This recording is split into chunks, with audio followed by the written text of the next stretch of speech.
E aí, pessoal, 2024 chegou. Com esse novo ano surgem também várias preocupações do ponto de vista econômico, para onde que vai caminhar a economia do Brasil nesse novo ano, em 2024. Sabemos bem, já temos isso bem claro, que os bons ventos de 2023 tendem a não se repetir este ano, uma série de fatores positivos que colaboraram para um resultado econômico ok, bem interessante, que foi apresentada em 2023, aí nada exorbitante, é claro, né? Mas especialmente tivemos um primeiro semestre muito agradável do ponto de vista econômico, que foi muito bem aproveitado, inclusive, pela propaganda petista para tratar a coisa como sendo resultado das medidas econômicas do governo Lula com o Fernando Haddad no Ministério da Fazenda, o que obviamente não procede, todos nós sabemos disso. Mas aí, o que esperar para 2024? Quais são os pontos que nós deveríamos ficar de olho no decorrer desse ano e que certamente vão pesar bastante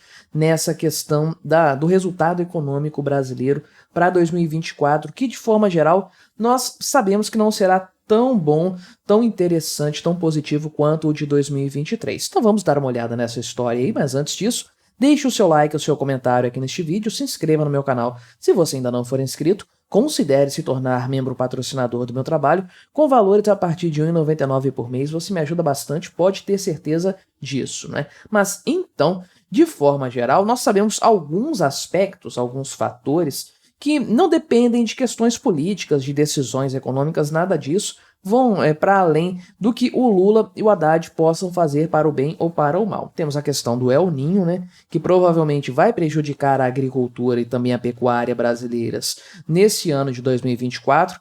Há previsões de que a coisa comece a melhorar no segundo semestre, mas pode ser que demore ainda mais, né? Então isso, obviamente, foge ao controle do governo. É uma questão climática, não tem muito o que fazer, mas vai impactar, sem dúvidas. Tem aspectos geopolíticos também que não necessariamente estão sob controle do Lula, mas que vão ter algum tipo de repercussão de fato, né? Mas aqui, de maneira geral, o que nós temos que ter em consideração para mensurar e tentar determinar para onde que 2024 vai do ponto de vista econômico são questões internas e que estão bastante claras há algum tempo. A própria questão do crescimento econômico brasileiro, que tende a ser menor, corte nos juros, que parece que vai continuar nesse ritmo e se aproximando da casa de um dígito no final deste ano. Tudo depende, é claro, do resultado monetário até lá. A busca aqui pelo tal do déficit fiscal zero, que todo mundo já sabe mais ou menos como a coisa vai avançar. Aquela queda de braço do governo Lula com o Congresso Nacional, que eu tenho tratado bastante aqui, e o problema das eleições para os municípios, né, prefeito e vereador, que levam geralmente a um gasto público maior, acabam fazendo com que o orçamento fique ainda mais desequilibrado. E isso aí certamente é o grande ponto chave para o futuro econômico do Brasil, né? Então aqui, de forma geral, a economia tende a desacelerar também. O pessoal pontua aqui, estou vendo isso no site BR Investing, tá? Você pode ler essa notícia depois com mais calma e na íntegra. Mas o pessoal comenta aqui que, embora você tenha o ritmo de corte na taxa de juros, o que geralmente representa uma melhoria econômica, porque os negócios ficam mais fáceis, ficam mais baratos, então o crescimento das empresas costuma ser mais tranquilo de se realizar, com geração de renda, geração de emprego e tudo mais, acontece que o valor ainda está alto da taxa de juros e isso pode acabar pesando no PIB neste ano aqui, né? Porque o consenso do mercado já aponta para um ritmo menor, um crescimento menor da economia brasileira em 2024. Para 2023 o valor estava perto ali de 3%, é claro. Muito disso deve-se ao primeiro semestre do ano passado, que foi excepcionalmente muito bom, mas ainda assim os números consolidados de 2023, os quais ainda não estão completos, mas a gente mais ou menos estima, vão apontar para algo perto de 3% do crescimento do PIB. Porém, as previsões para 2024 dão conta de metade desse valor, né? Algo em torno de 1,50% a 1,52% de crescimento econômico em 2024. é algo que eu mencionei aqui em outros vídeos também. Enquanto tem crescimento, está bom. Cresce mais devagar, mas ainda está crescendo. O grande problema mesmo é a estagnação ou uma recessão, uma queda na economia brasileira, né? Então, o pessoal trata principalmente a questão aqui da taxa de juros como sendo um entrave ao crescimento econômico, mas não é bem assim. O ponto maior não é esse, e aí nós chegamos ao segundo ponto aqui, que é a questão da reforma tributária mesmo, né? Com todas as suas bagunças, com todo o agravamento do manicômio tributário brasileiro que ela acabou se tornando aí, e com o aumento, é claro, da carga tributária brasileira já anormalmente alta, mas que vai crescer um tanto mais com essas novas regras aí. Então, o pessoal aqui trata a questão fiscal da reforma tributária, aliás, como sendo uma vitória do governo Lula, porém existem alguns problemas aqui, coisas que levantam uma certa cautela na opinião dos economistas consultados aqui, né? Porque eles acreditam, de forma geral, que embora a reforma tributária tenha sido aprovada basicamente com tudo o que o Lula queria colocar, ela por si só não é suficiente para resolver o grande problema do déficit fiscal brasileiro, que vai ser enorme em 2023. Está prometido um equilíbrio fiscal para 2024, que todo mundo sabe que não vai acontecer. E os números que o Lula projetava, o Lula e sua equipe, Fernando Haddad, né, na Fazenda, Simone Tebet no planejamento, os números projetados pela equipe do Lula, pela equipe econômica dele, demonstravam aí uma receita oriunda de um monte de coisas que não foram aprovadas no Congresso Nacional.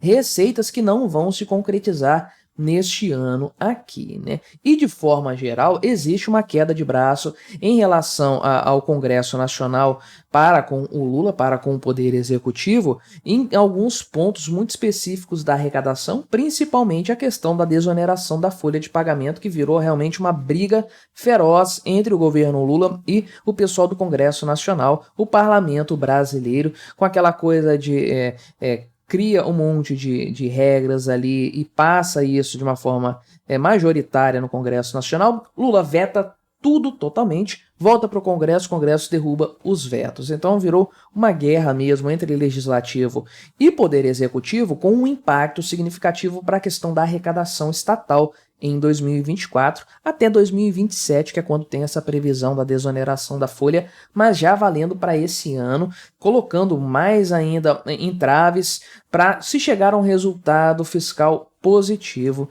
para 2024. Então, para mim, esse aqui é o grande problema de fato da economia, porque uma dívida maior, um endividamento maior, representa uma desvalorização da moeda, uma inflação maior, um risco Brasil maior, taxas de juros maiores, porque o pessoal fica com medo, a dívida está crescendo de forma descontrolada, o Brasil é um país pobre, como que esse país vai arcar com essas dívidas aí? Então o governo tem que ficar pagando mais juros para conseguir manter a coisa estável, né? E aí, por falar em juros, é claro, tem a previsão de fato de que a taxa de juros recue bastante ainda ao longo dos meses. Tá tudo certo para que haja um novo corte na primeira reunião do Copom neste ano 2024 aí, e a expectativa do mercado, de acordo com o Boletim Focus, é de uma Selic na faixa dos 9% no final desse ano, abaixo dos 2 dígitos, o que é uma coisa muito interessante, um valor muito bacana, né?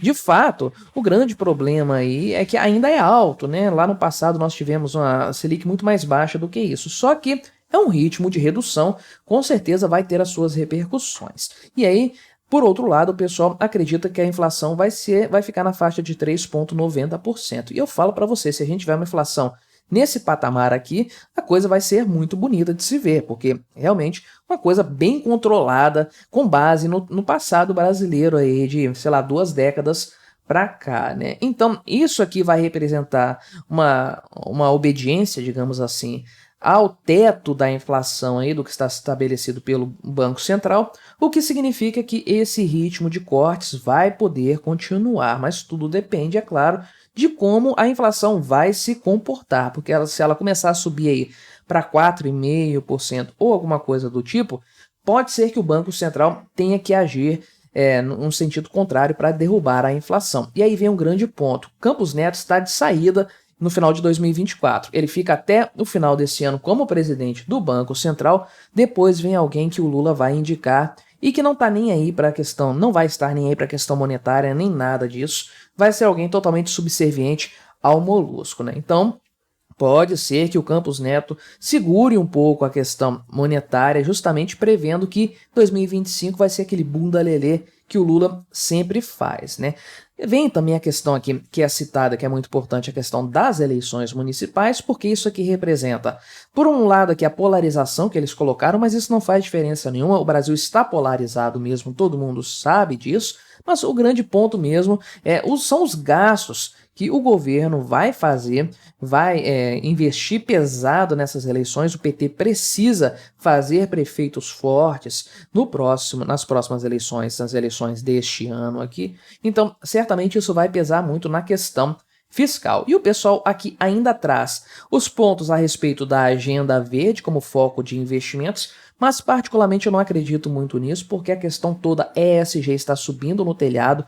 Lula gosta de viajar para fora do país levando a Marina Silva a tiracolo para tentar vender essa imagem, mas na verdade é que ninguém está comprando isso mesmo no final das contas. E, bem, temos os pontos internacionais políticos que são importantes. O Brasil está tentando formar aqueles blocos econômicos aliados a ditaduras, aquela coisa que não vai para frente mesmo, tipo os BRICS ali, que acaba não rendendo nada a não ser o alinhamento do Brasil com o que há de pior no mundo, né? Mas tem a questão do Mercosul também, que não está avançando. O pessoal acreditava que com a chegada do Lula no poder, o pessoal do Mercosul iria facilitar, o pessoal da União Europeia, desculpa, iria facilitar para fazer aquela integração com o Mercosul. A coisa desandou completamente. Lula está pior do que o Bolsonaro estava nas negociações com esse pessoal, e existe o risco aqui para o Lula chamado Donald Trump, que tem grandes chances de ser eleito caso ele possa disputar as eleições. O pessoal está tentando bloquear isso, né? Mas caso Trump seja eleito presidente dos Estados Unidos, o Lula vai estar em maus lençóis, porque realmente eles não se dão bem e o Brasil ficaria aí muito mal visto em relação aos Estados Unidos. Isso poderia ter uma repercussão ruim para o Brasil aí já a partir de 2025, né? Mas qual é a sua expectativa para a economia brasileira neste ano que começou agora, 2024? Colabore com o nosso debate, deixe aí o seu comentário, se inscreva no meu canal se você ainda não for inscrito e até a próxima.